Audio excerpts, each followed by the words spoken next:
Good morning and welcome back to the third installment of Coffee with Robin.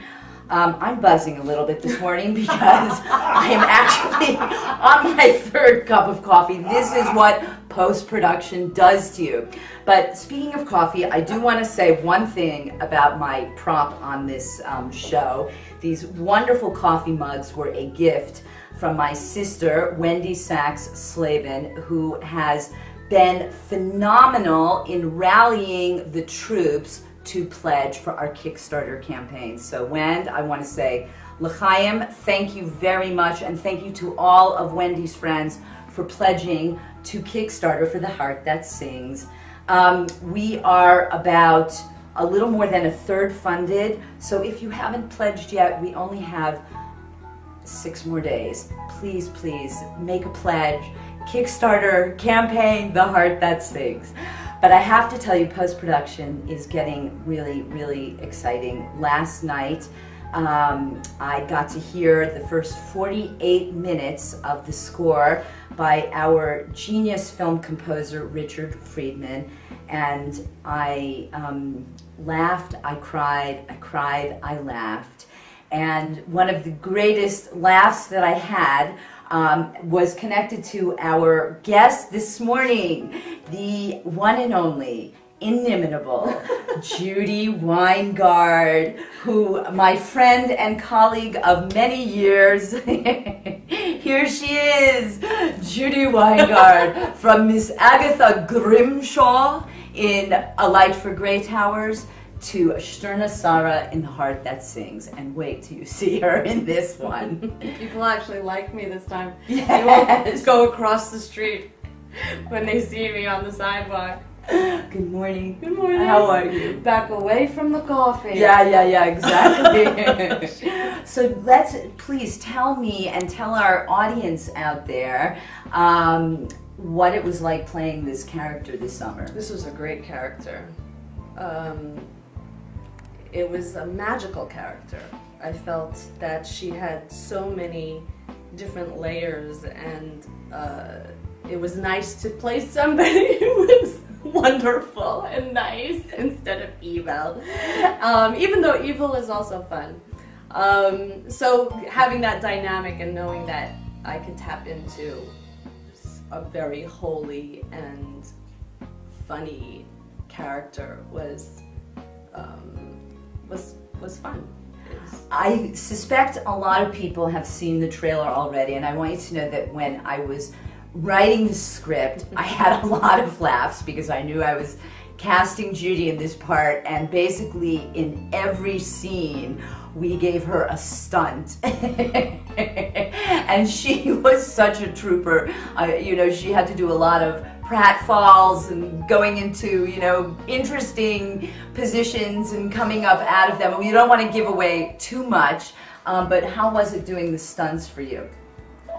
I was very nervous about doing the stunts, and I was feeling much better when we actually had the stunt coordinator come on, because that's when I knew that I was going to be safe and okay. And did you have fun doing them? it was a lot of fun. Because we laughed. It was a real welcome relief for the entire crew. They just adored Judy, and it was a lot. I tell you, I couldn't walk the next day. That was the hard part. I got down on my knees so many times, squatting, and that's when I was like, okay, time to work out. Do you see how different I look today? You know how much weight I had to gain for that part? But the funny thing is, we were on the set where we would often have to like hold ourselves from like, please, I want to laugh so badly, because the camera was rolling and, you know, we were recording sound, and then I would call cut and we would just really roll. But you're going to roll when you see Judy in the film. Yeah, it was a full out character, so it was fun to just let it fly, you know, and yes. to have the passion that she had. I think I'd like people to know just a little bit about your journey. Judy, was en route to Broadway in a show called Jekyll and Hyde when she had a spiritual epiphany back in the 90s and became what's called a Balas Tshuva, a returnee to Jewish religious life. And I just want you to tell us a little bit about how that was for you as a performer, making such a transition, and now being able to do, this is our second film together, and Judy has, her second significant role.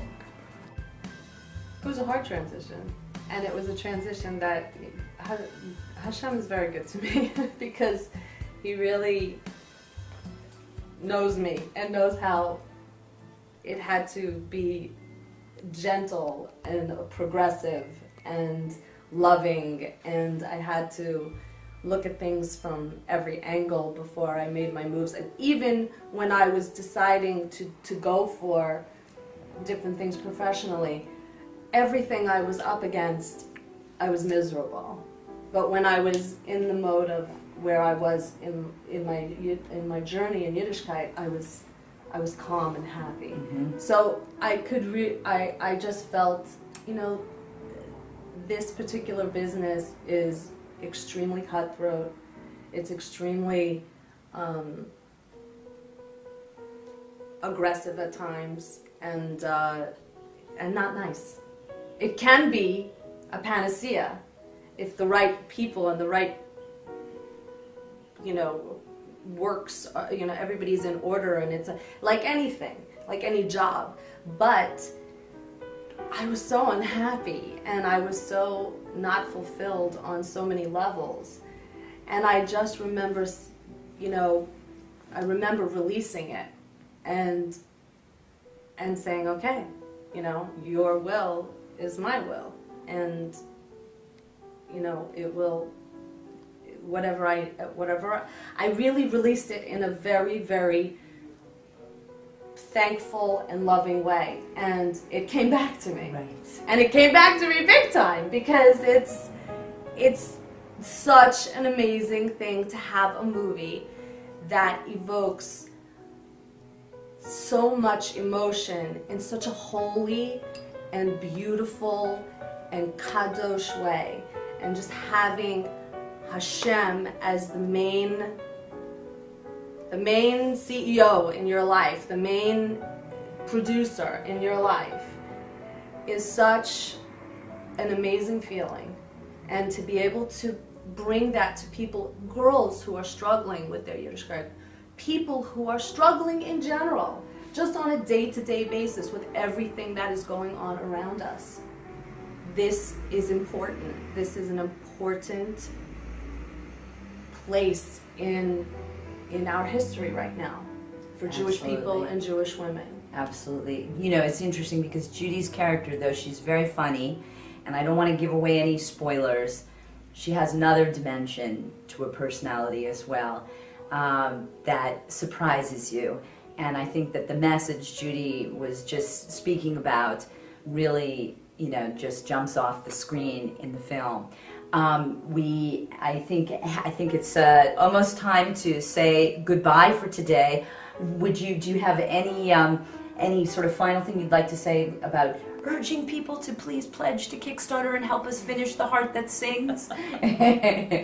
I think that what you've been saying is right on. It's like if you pass this on to 10 people, and they pass it on to 10 people, and they pass it on to 10 people. I mean, that is what the power of today is that you can say, look, check this out. This is awesome. Let's be a part of it. I have $1. I have $2. I have $3. I have $1 million. That's okay too. We'll take that. So let's all participate. Let's all try to bring a holy, beautiful, intense, wonderful experience to our girls, to our women. We need to be replenished every day. In this day and age, we need chizuk every single day. We need the power of knowing that there is somebody above guiding us that is so strong. And this movie and the movies that Robin brings to us is what it's all about. So nice. So give. Thank you. You got a dollar. So we're counting down. We want to thank our wonderful cameraman. We love you, Sharon. Sharon Kushner, musician, and in the background you hear our songwriter, Lady Garmos. Amazing. Yes, so we're really, really excited and look forward to seeing you all at the premiere of The Heart That Sings.